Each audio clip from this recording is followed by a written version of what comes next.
Tiberio aumentó el rigor de la ley Papia, 68, al prohibir que el hombre de 60 se casara con mujer menor de 50, de suerte que un hombre de 60 no podía contraer matrimonio sin incurrir en pena. Claudio derogó lo estatuido por Tiberio en este particular. 69. Todas estas disposiciones se conformaban al clima de Italia más que al del norte, donde el hombre de 60 años se conserva fuerte y la mujer de 50 no es estéril todavía, generalmente. Para no limitar sin utilidad ninguna la elección que cada cual hiciera, permitió Augusto que todos los ingenuos que no fueran senadores se casaran con libertas.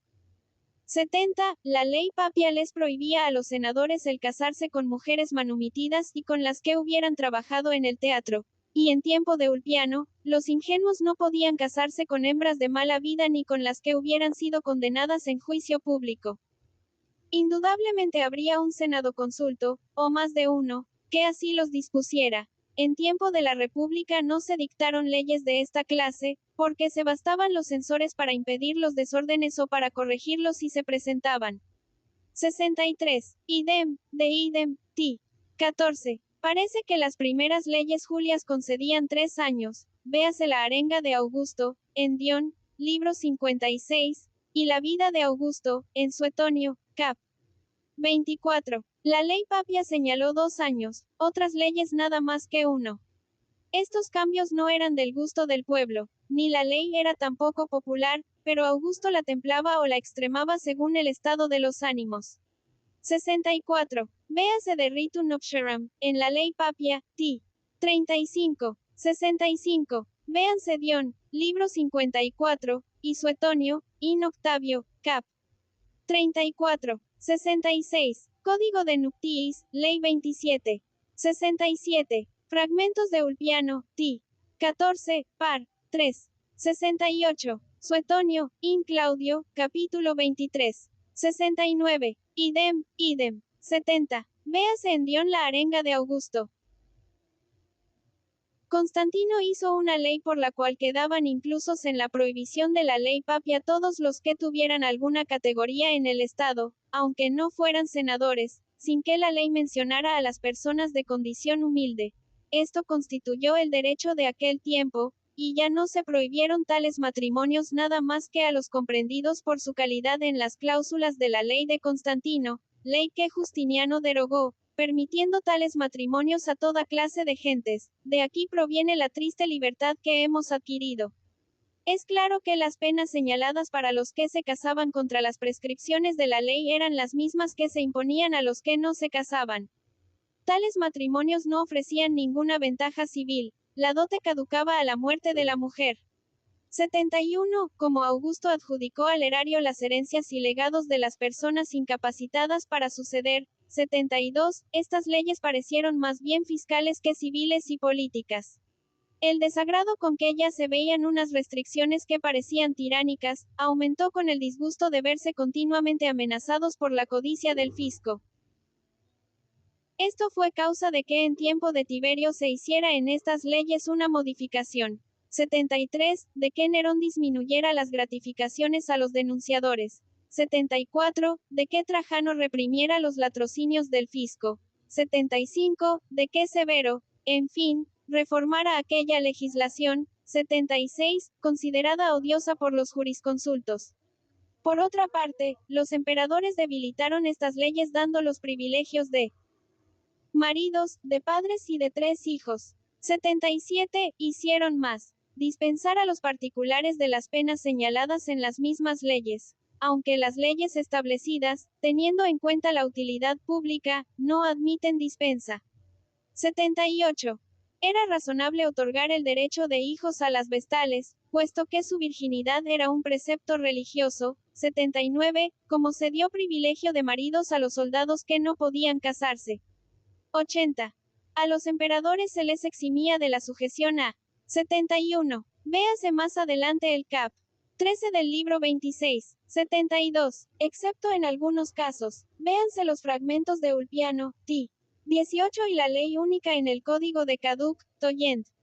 73. Relatum de moderanda papia popaea. Tácito, Anales, libro 3. 74. Las redujo a la cuarta parte. Suetonio, in Nerón, cap. X. 75. Véase el panegírico de Plinio. 76. Tertuliano, Pologética, cap. IV. 77. P. Escipión Censor, en su arenga sobre las costumbres, se quejó del abuso generalizado que daba al hijo adoptivo el mismo privilegio que al hijo natural. Aulo Gelio, libro 5, cap. 19. 78. Véase la ley 31, de Ritu Nobsharam. 79. Augusto, en la ley Papia, les concedió el mismo privilegio que a las madres. Dion, libro 56. Numa les había dado el antiguo privilegio de las mujeres que tenían 3 hijos, de no tener curador. Plutarco, vida de Numan. 80. Claudio les otorgó este derecho. Véase Dion, libro 60. Ciertas leyes civiles. Por eso Augusto fue exceptuando de la ley que limitaba la facultad de manumitir, 81, y de la que restringía el derecho de legar. 82. Estos no eran más que casos particulares, pero luego se otorgaron dispensas casi generales y la regla quedó convertida en excepción. Varias sectas filosóficas habían introducido en el imperio cierto espíritu de despego a los negocios, indiferencia o despego que no hubiera podido prosperar en tiempo de la República, cuando todo el mundo se ocupa en las artes de la guerra o de la paz. 83. De esto provino que se uniese la idea de perfección a todo lo encaminado a la vida especulativa, y la aversión a los quehaceres domésticos. La filosofía, apartando a los hombres de los cuidados y obligaciones de familia, no hizo más que preparar lo que había de hacer poco después la religión cristiana. El cristianismo comunicó su carácter a la jurisprudencia, porque el imperio siempre está relacionado con el sacerdocio. Puede verse el Código Teodosiano, el cual no es otra cosa que una compilación de las ordenanzas de los emperadores cristianos.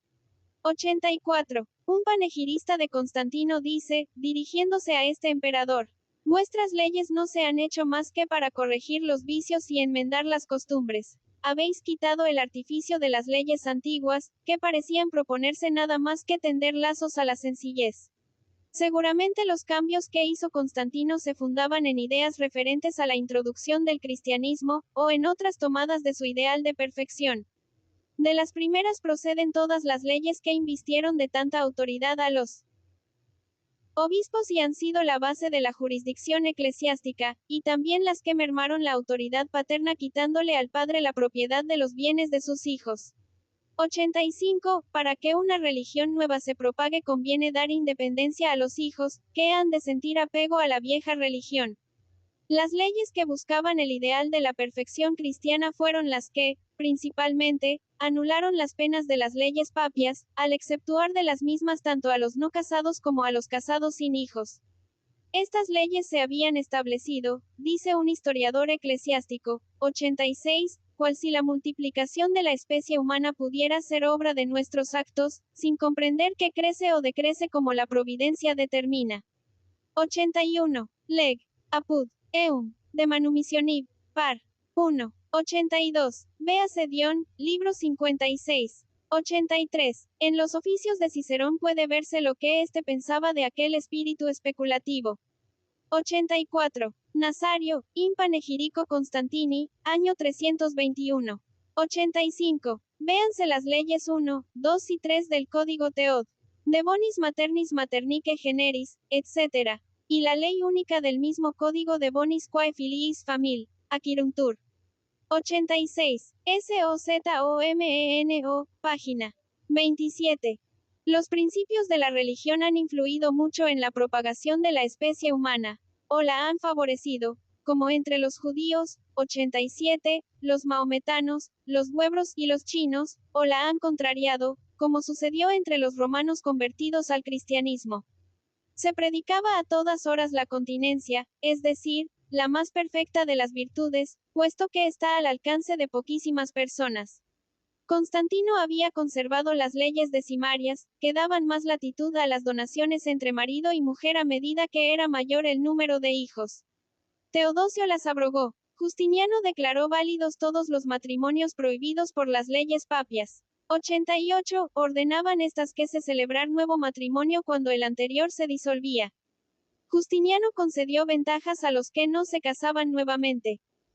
Por las leyes antiguas no se podía privar a nadie de la facultad natural que tiene cada uno de casarse y tener hijos. Así al recibirse un legado con la condición de no casarse, y al exigirle a un liberto el juramento de que no se casaría, 89, la ley papia declaraba nulos este juramento y aquella condición.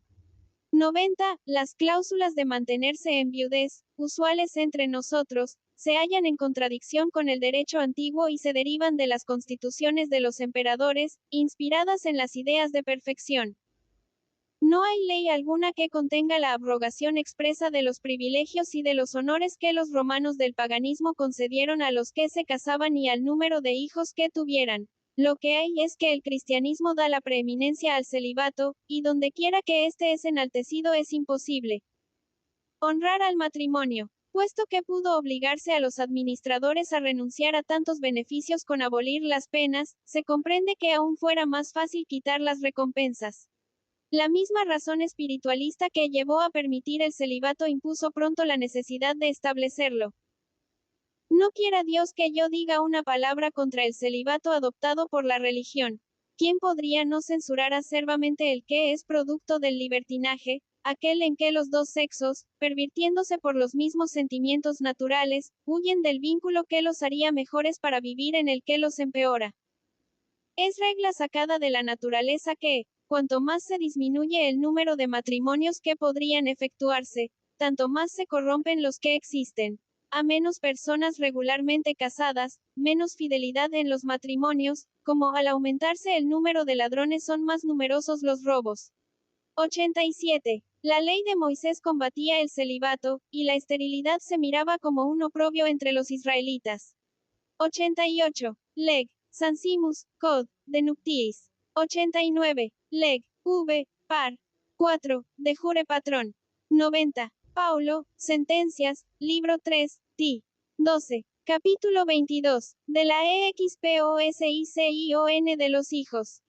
Los romanos en sus primeros tiempos tuvieron muy bien reglamentada la exposición de los hijos.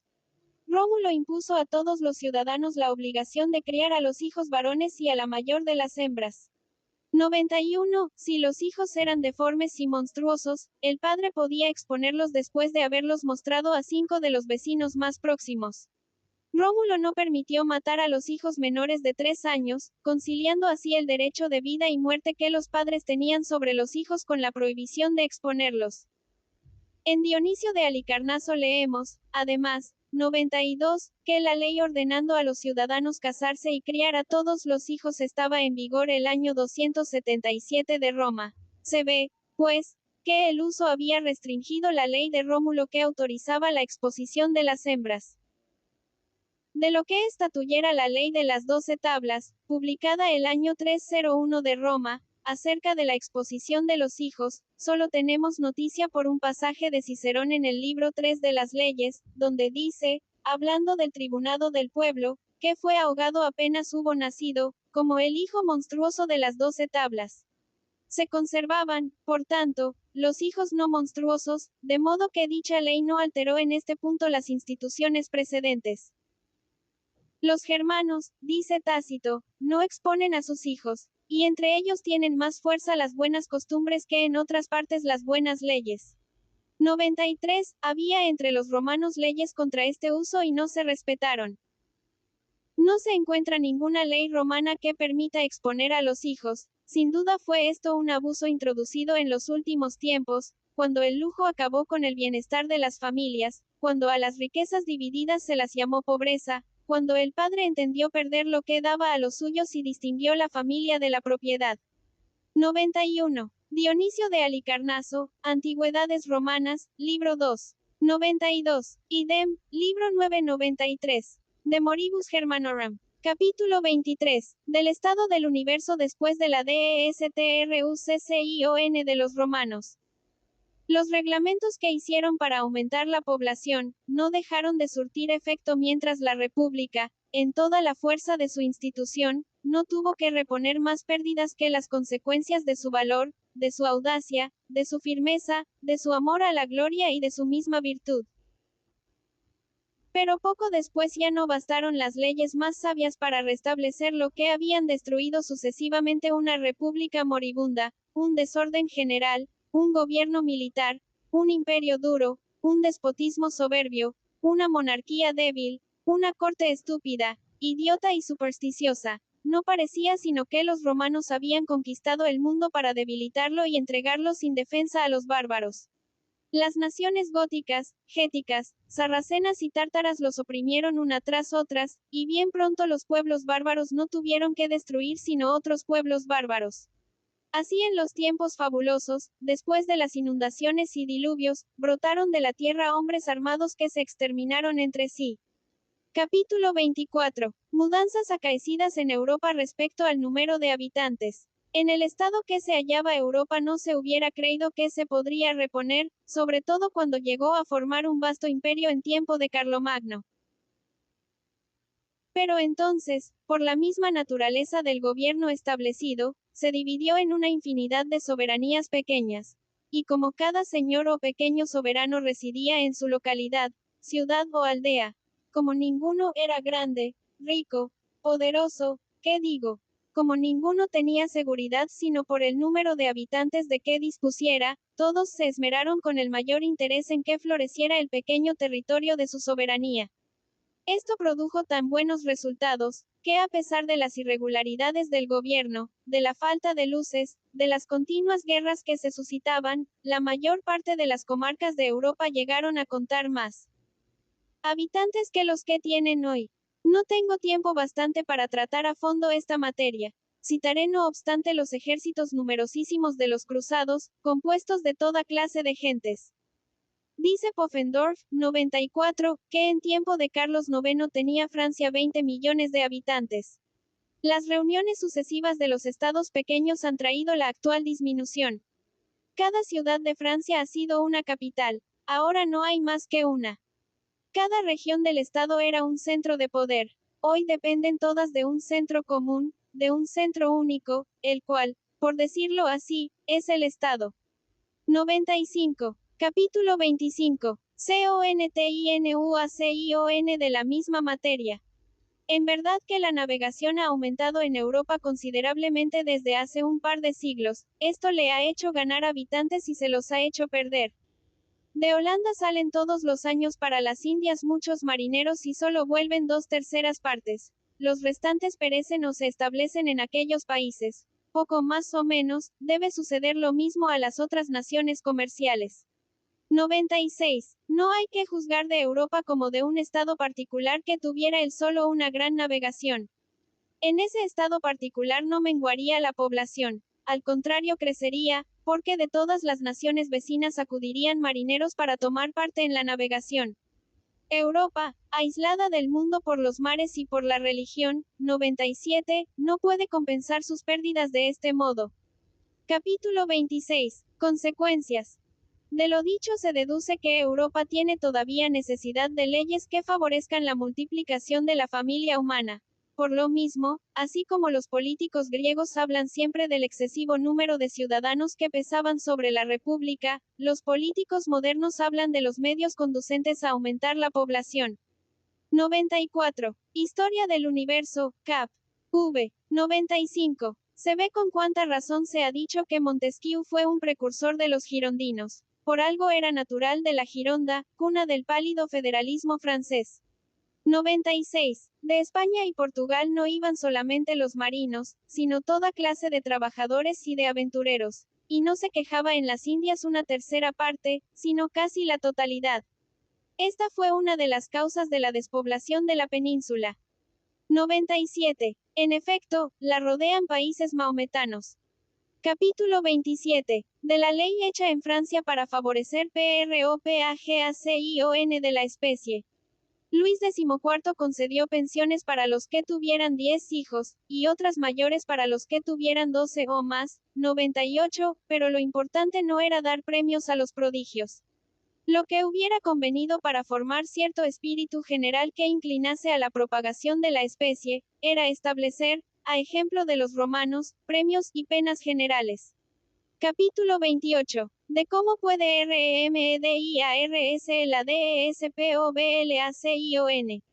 Cuando un estado se despuebla por accidentes particulares, como guerras, pestes, hambres, hay remedio para el mal.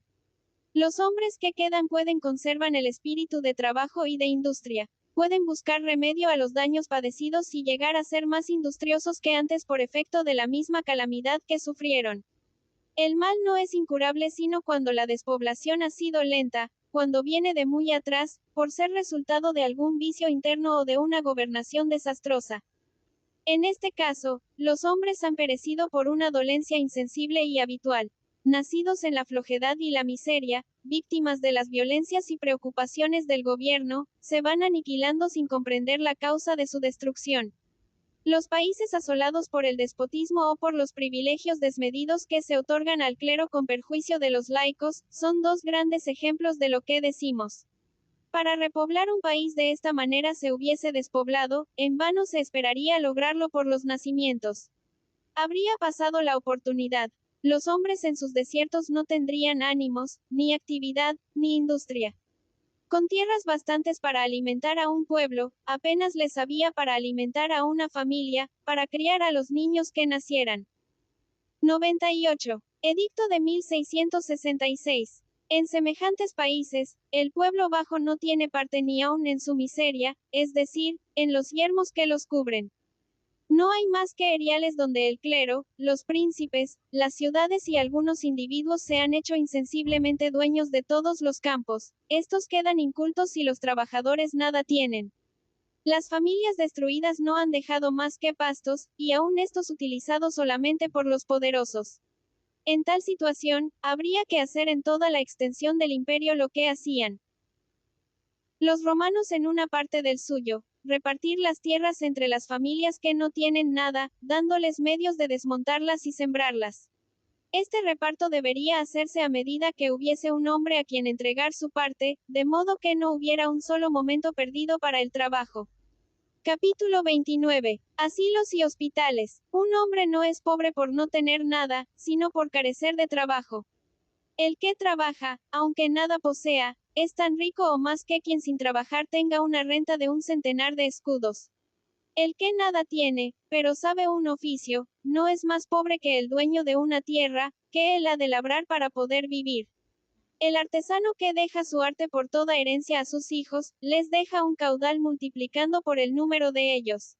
No le sucede lo mismo al que les deja unas fanegas de tierra, pues se han de dividir en vez de multiplicarse por el número de hijos.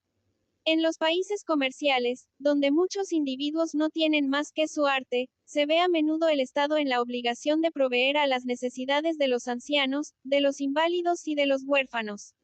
Un Estado bien organizado encuentra en las artes mismas los medios de cumplir ese deber. A los unos les da el trabajo de que sean capaces, a los otros les enseña a trabajar, que también es un trabajo. Por muchas limosnas que en la vía pública se le den a un pobre, no quedan cumplidas las obligaciones que con él tiene el Estado, el cual le debe al pobre la alimentación, la existencia asegurada, la ropa conveniente y un género de vida que no comprometa su salud. Aurangzeb, a quien se le preguntó por qué no edificaba asilos, respondió. 99. 99. CHARDIN. Viaje a Persia, tomo 8. Enriqueceré tanto mi imperio, que no harán falta. Mejor hubiera dicho, empezaré por hacer rico mi imperio y desde luego construiré los hospitales. Riqueza de un Estado supone gran industria. Siendo muchos los ramos de comercio, no es posible que todos estén siempre en la prosperidad, por consiguiente los trabajadores de alguno de ellos pasarán a veces por privaciones, aunque sean momentáneas.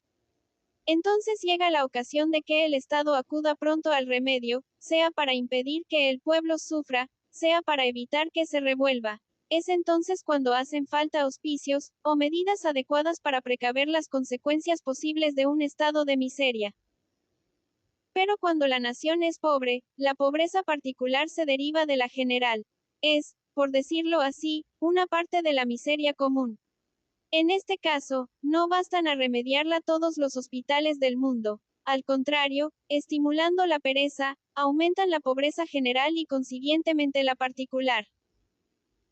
Enrique VIII, cuando quiso reformar y morigerar la Iglesia en Inglaterra, lo primero que hizo fue suprimir los frailes, gente perezosa que mantenía la pereza de todo el mundo, no solo con su ejemplo, sino porque practicaba la hospitalidad. Infinidad de vagos y de ociosos, lo mismo de la nobleza que de la burguesía, pasaban la vida de convento en convento y comían sin trabajar. El mismo rey de Inglaterra suprimió también los hospitales y asilos, donde el pueblo bajo hallaba manutención y albergue como los otros en los monasterios. Desde aquellos cambios empezó a desarrollarse en Inglaterra el espíritu comercial e industrial. 100. En Roma, gracias a los hospicios, todo el mundo lo pasa bastante bien menos los que trabajan, menos los que tienen alguna industria, menos los cultivadores de las artes, menos los que labran la tierra o se dedican al comercio. He dicho que las naciones ricas necesitan hospitales, porque en ellas está expuesta a 1000 accidentes la suerte de cada uno, pero se comprende que los socorros pasajeros serían preferidos a los establecimientos perpetuos. Donde el mal es momentáneo, el socorro debe ser lo mismo. Aplicable al accidente particular y sin ningún carácter permanente. 100. BUERNET, Historia de la Reforma en Inglaterra. Libro VIGESIMOCUARTO. De las leyes con relación a la religión establecida en cada país, considerada en sus PRACTICAS y en sí misma. Capítulo primero. De las religiones en general. Como entre tinieblas se puede juzgar cuáles son menos espesas y entre abismos cuáles son menos profundos, así también entre las falsas religiones puede apreciarse cuáles sean las más conformes al bien de la sociedad, las que, si no llevan a los hombres a la bienaventuranza en la otra vida, contribuyen en esta a su felicidad. No examinemos, pues, las diversas religiones sino en cuanto al bien que se saca de ellas en el orden civil, lo mismo si hablamos de la que tiene su origen en el cielo que si no referimos a las que tienen su raíz en la tierra. Como no soy teólogo sino escritor político, podrá haber en esta obra cosas que no sean enteramente verdaderas más que en el sentido humano, en la manera humana de pensar, pues no he necesitado considerarlas con relación a verdades más sublimes. Respecto a la verdadera religión, será bastante un poco equidad para comprender que no he pretendido posponer sus intereses a los políticos, sino armonizar los unos con los otros, para lo cual es preciso conocerlos. La religión cristiana, al ordenar que los hombres se amen entre sí, quiere sin duda que cada pueblo tenga las mejores leyes políticas y las mejores leyes civiles, por ser estas, después de la religión, el mayor bien que los hombres pueden dar y recibir. Capítulo 2. Paradoja de BAYLE. El señor Bayle ha pretendido probar, 1, que más vale ser ateo que idólatra, o, en otros términos, que es menos malo no tener religión que tener una religión falsa. Preferiría, dice, que se negara mi existencia, a que se me tuviera por un hombre malo. Esto es más que un sofisma. Para la humanidad no importa nada que se crea o se niegue la existencia de cierto hombre, pero es muy útil que se crea en la existencia de Dios.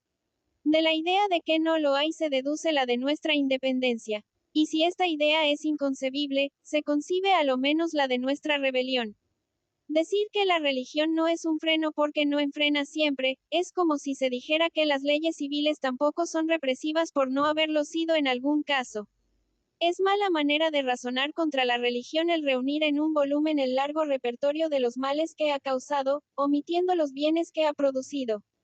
Si yo me propusiera enumerar todos los males que han ocasionado en el mundo las leyes civiles, la monarquía, la república, diría cosas tremendas. Aunque fuera inútil que los súbditos profesaran una religión, no lo sería que los príncipes creyeran en alguna, la cual sería el único freno que atascara a los que temen las leyes de los hombres. El príncipe que ama la religión y que la teme, es un león que se amansa ante la mano que lo acaricia o la voz que aplaca su fiereza. El que la teme sin amarla, y más si la aborrece, es como una fiera encadenada mordiendo la cadena que le impide arrojarse sobre los transeúntes. El que ni la teme ni la ama porque no tiene religión ninguna, es como el animal dañino que no se siente libre sino cuando embiste, despedaza y devora.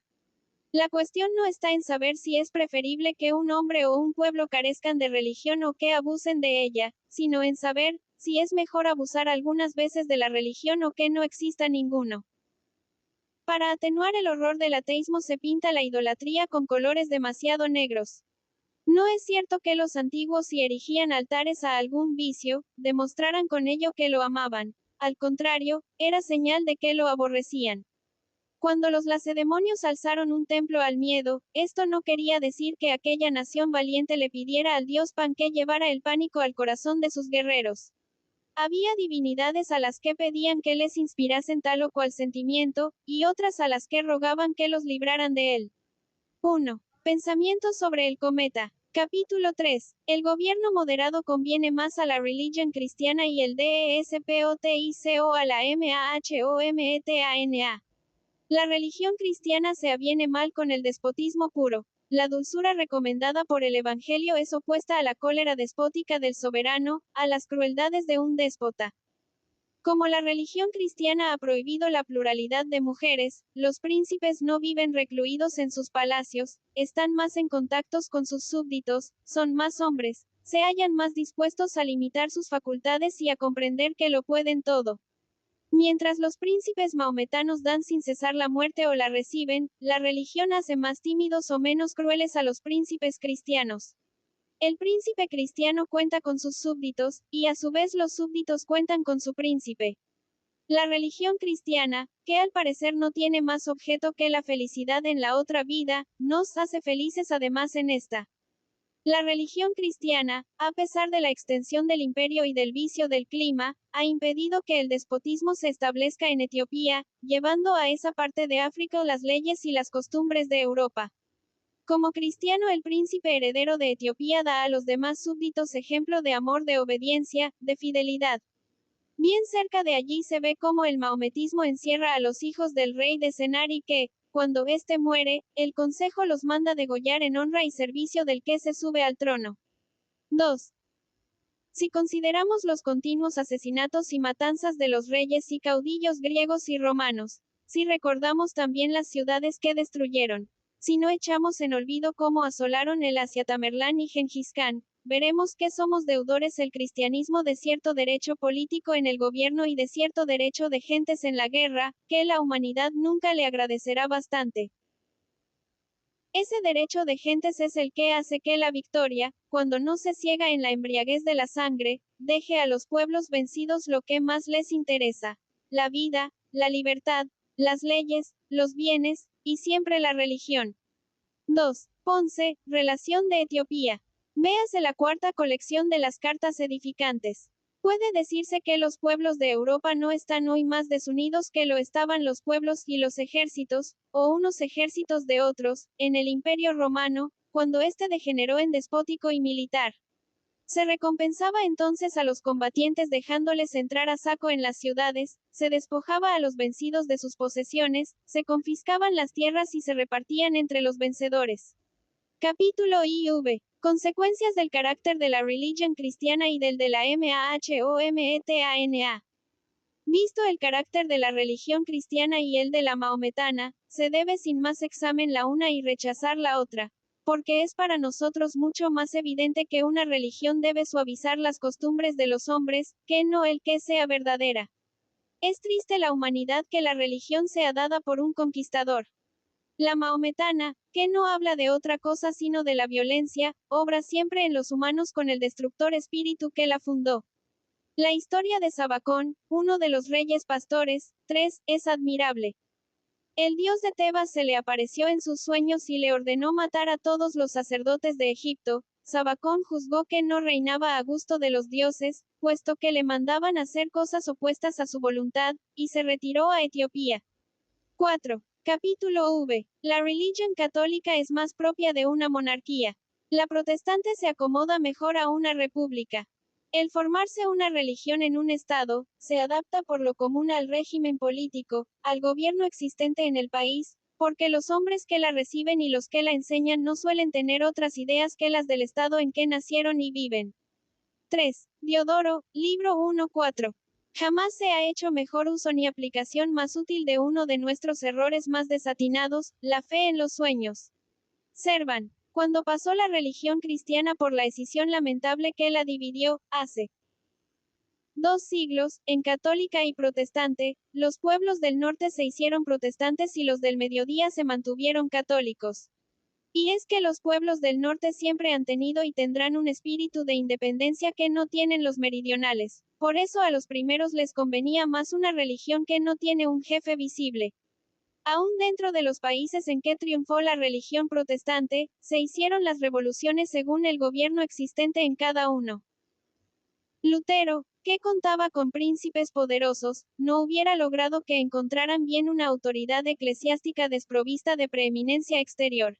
Y Calvino, que tenía sus partidarios en pueblos constituidos en repúblicas o entre gentes oscuras de ciertas monarquías, pudo muy bien prescindir de preeminencias y de dignidades. Cada una de estas dos religiones se podía creer la más perfecta. El calvinista se consideraba más cristiano, es decir, más dentro de la predicación de Jesucristo, el luterano se creía más conforme a los que practicaron los apóstoles. Capítulo B. Otra paradoja de Bayle. El señor Bayle, después de haber insultado a todas las religiones, anatematiza a la cristiana y sostiene, extremando su osadía, que los cristianos verdaderos no formarán nunca un Estado capaz de subsistir. ¿Por qué no? Serían ciudadanos bien conocedores de sus deberes y celosos de cumplirlos. Comprenderán los derechos de defensa natural.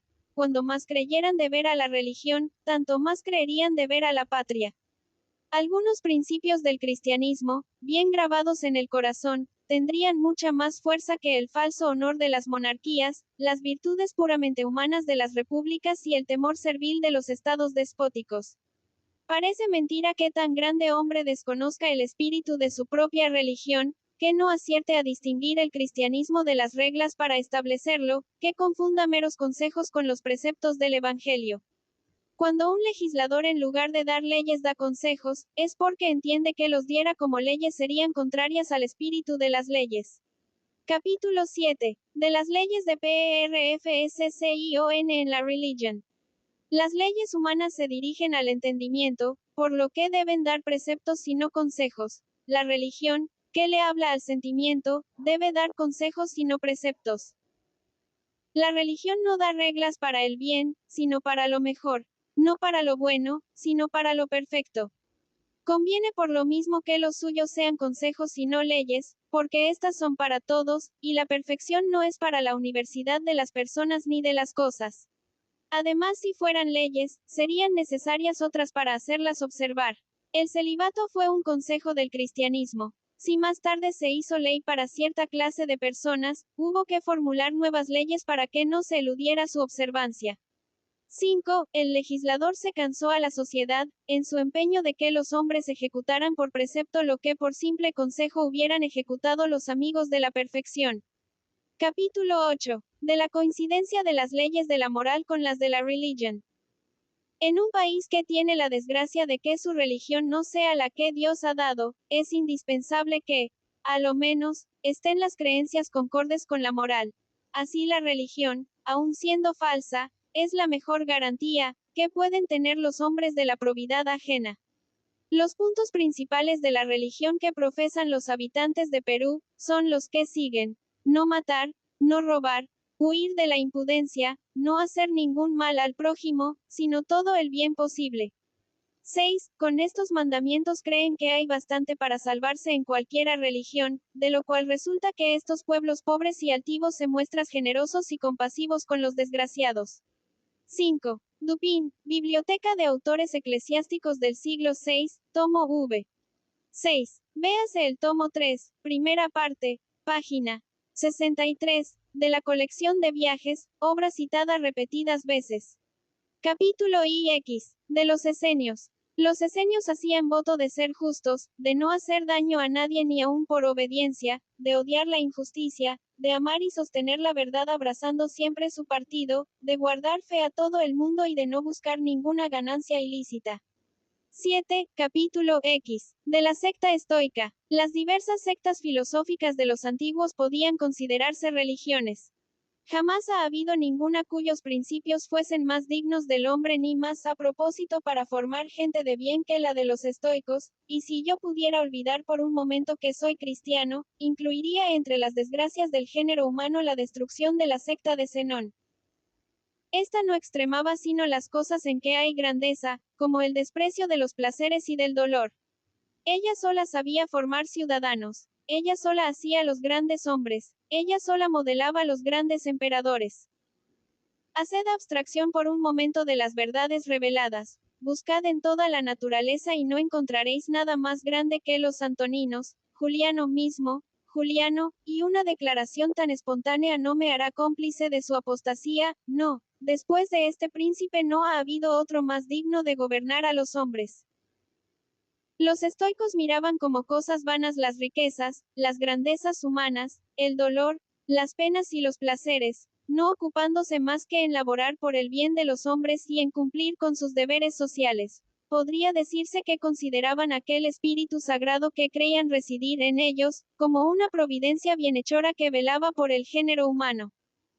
Pensaban todos que, nacidos para la sociedad, su destino era trabajar por ella sin serle nada gravoso, puesto que hallaban su recompensa en sí mismos. Su felicidad la hallaban en su filosofía, puesto pues solamente podía aumentar la suya la felicidad de los demás. 7. PRIDEAUX, Historia de los judíos. Capítulo C. De la CONTEMPLACION. Llamados los hombres a conservarse, alimentarse, vestirse y tomar parte en las acciones de la sociedad, no debe la religión obligarles a una vida contemplativa en exceso. 8. Los que profesan la religión de Mahoma se hacen contemplativos por costumbre, rezan 5 veces cada día, y rutinariamente van habituándose a la especulación. Agréguese a esto la indiferencia por las cosas de este mundo inspirada por el dogma de un destino inflexible.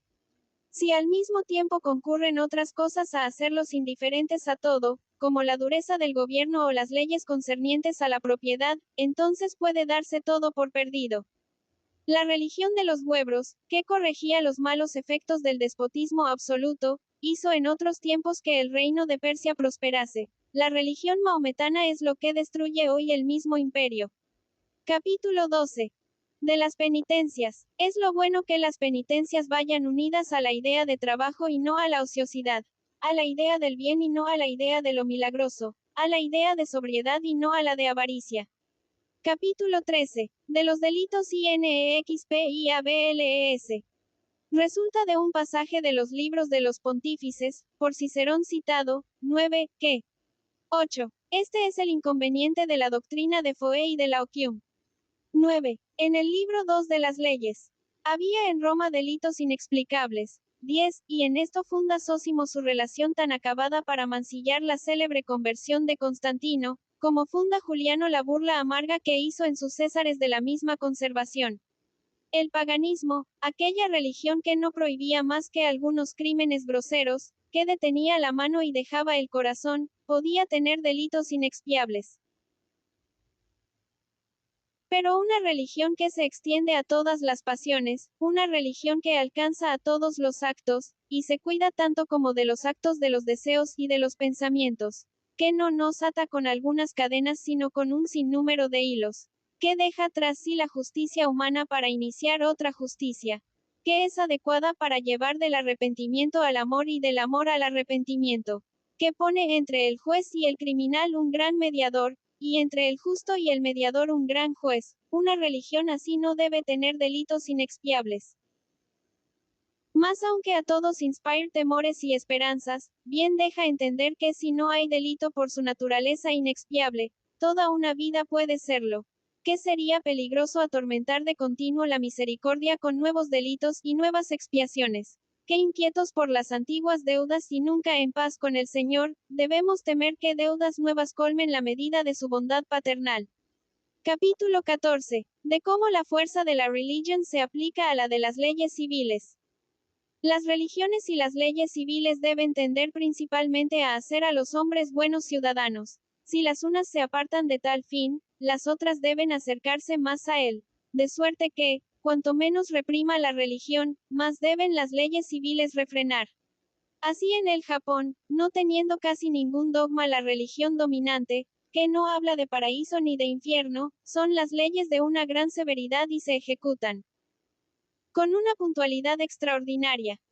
Cuando la religión establece el dogma de la necesidad de las acciones humanas, deben ser las penas legales más severas y la policía más vigilante para que los hombres sean determinados por estos motivos, sin los cuales se descuidarían. Pero si la religión establece el dogma de la libertad, eso es otra cosa.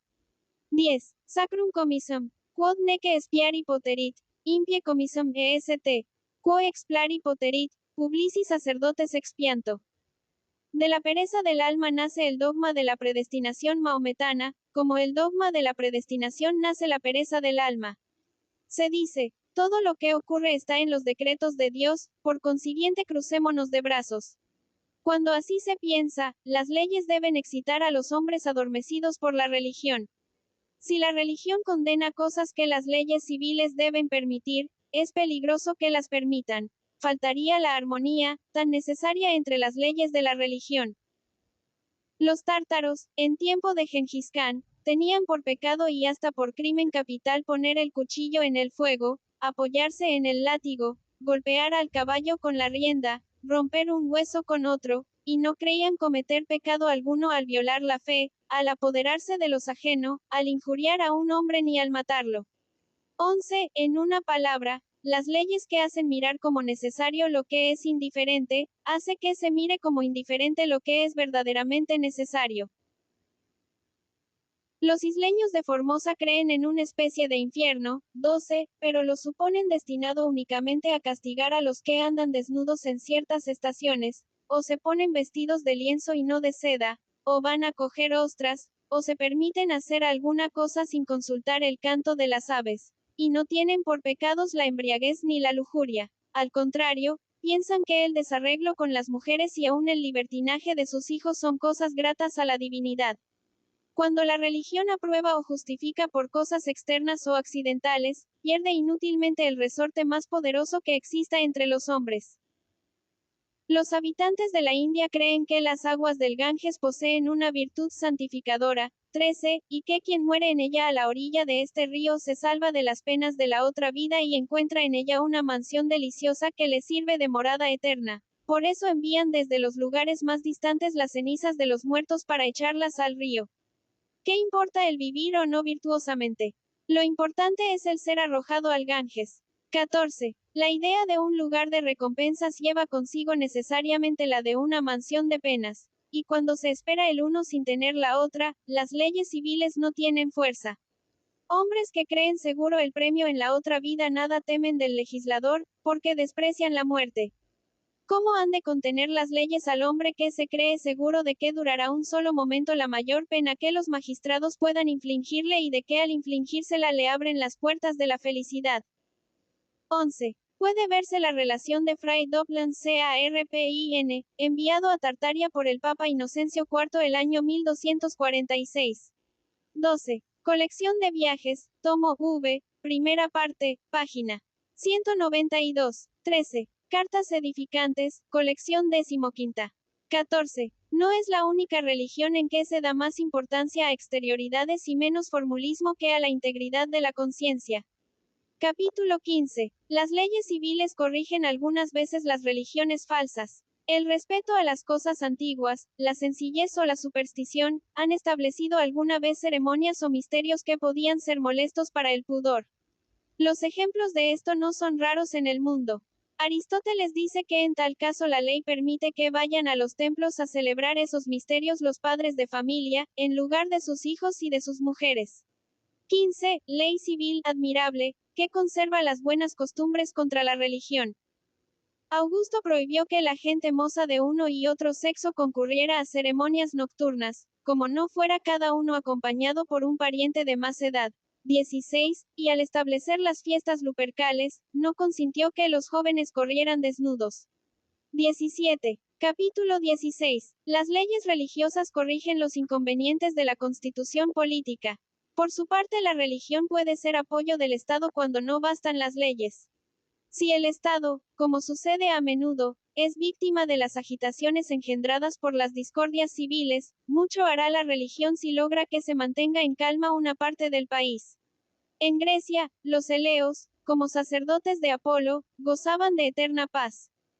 En el Japón, siempre dejaban en paz la ciudad santa. 18. La religión consigue este resultado. Y aquel imperio aislado que parece único en la tierra, que no recibe ni quiere recibir nada de los extranjeros, mantiene en su seno un comercio que las guerras no arruinan. En los estados donde no se hace la guerra por acuerdo general y donde las leyes no ofrecen ningún medio de concluirla o de evitarla, establece la religión ciertos períodos de tregua para que el pueblo ejecute aquellas faenas sin las cuales el Estado no podría subsistir, como la siembra y la recolección. 15. Política, libro 7, cap. 17. 16. Suetonio, in Augusto, cap. 31. 17. Idem. 18. Colección de viajes, tomo IV, primera parte, página 127. Entre las tribus árabes, todos los años se suspendían las hostilidades durante 4 meses. 19. En ese período, el menor disturbio hubiese parecido una impiedad. Y en Francia, cuando los señores hacían la guerra y la paz, la religión señaló treguas que debían guardarse en determinadas estaciones. Capítulo 17. CONTINUACION de la misma materia. Cuando hay muchos motivos de odio en un Estado, es preciso que la religión dé muchos medios de reconciliación. Los árabes, pueblos de ladrones, se hacían unos a otros daños frecuentes, injurias e injusticias. Mahoma dio esta ley. 20. Si alguno perdona la sangre de su hermano, 21. Podrá perseguir al malhechor por daños y perjuicios. Pero el que haga daño al malo, después de haber recibido satisfacción de él, padecerá el día del juicio tormentos dolorosos. Entre los germanos se heredaban los odios y enemistades de los parientes, pero no a perpetuidad. Se expiaba el homicidio entregando cierta cantidad en ganado, y toda la familia recibía la satisfacción.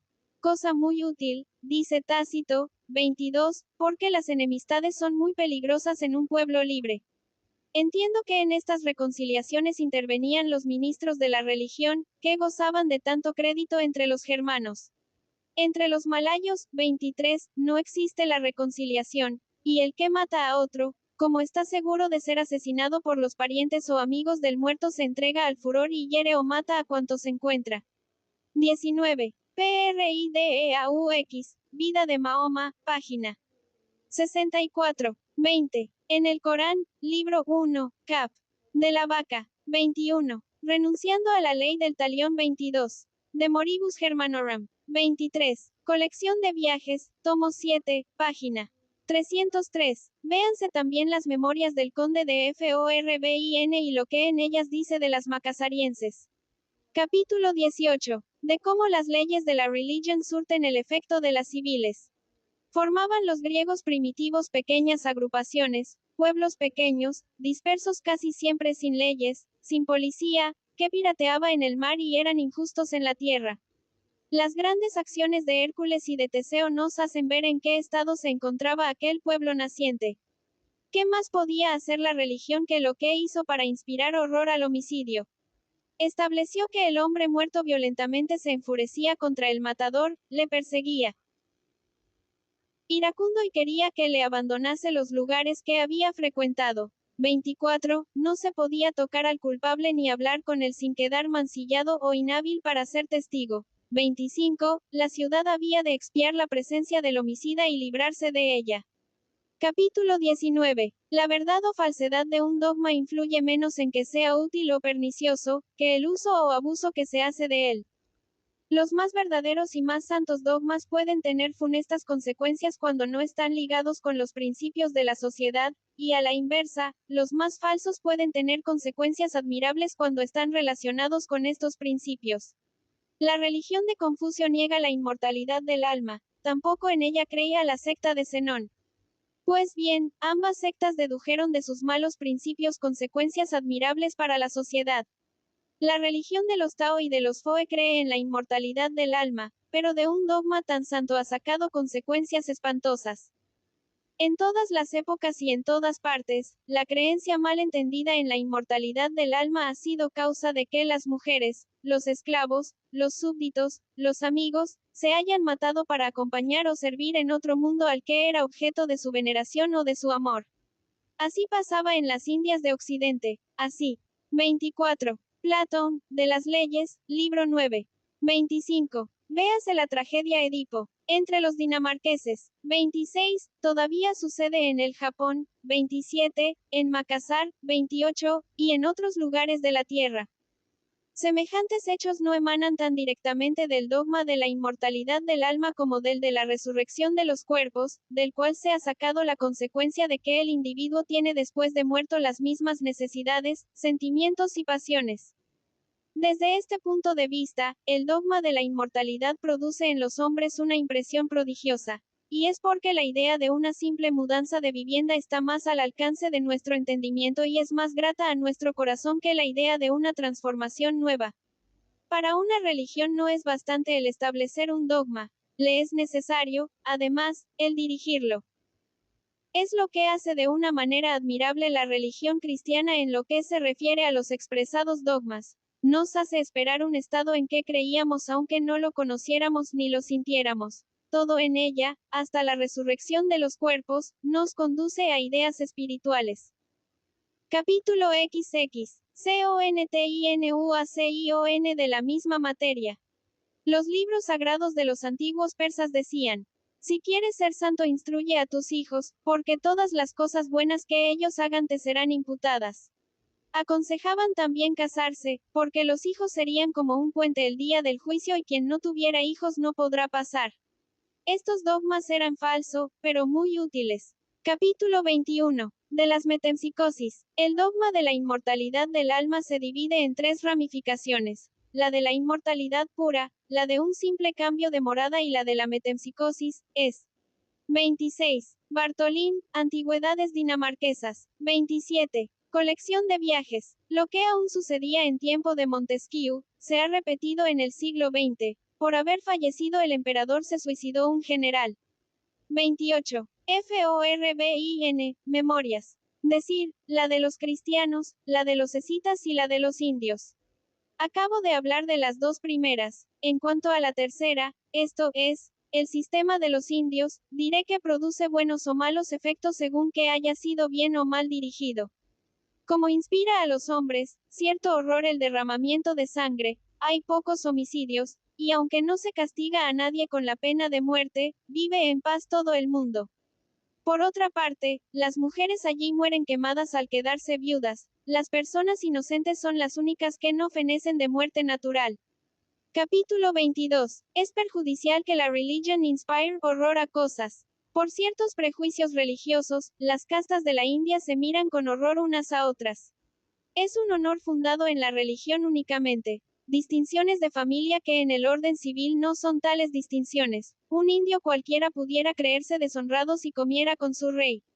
Esta clase de distinciones va unida a cierta aversión a los demás hombres, sentimiento muy distante del que deben engendrar las diferencias de clase, las cuales entre nosotros inspiran y mantienen el afecto a los inferiores. Las leyes de la religión deben impedir que se sienta más desprecio que el del vicio y evitar, sobre todo, que se entibie o se pierda el amor que deben sentir los hombres a sus semejantes.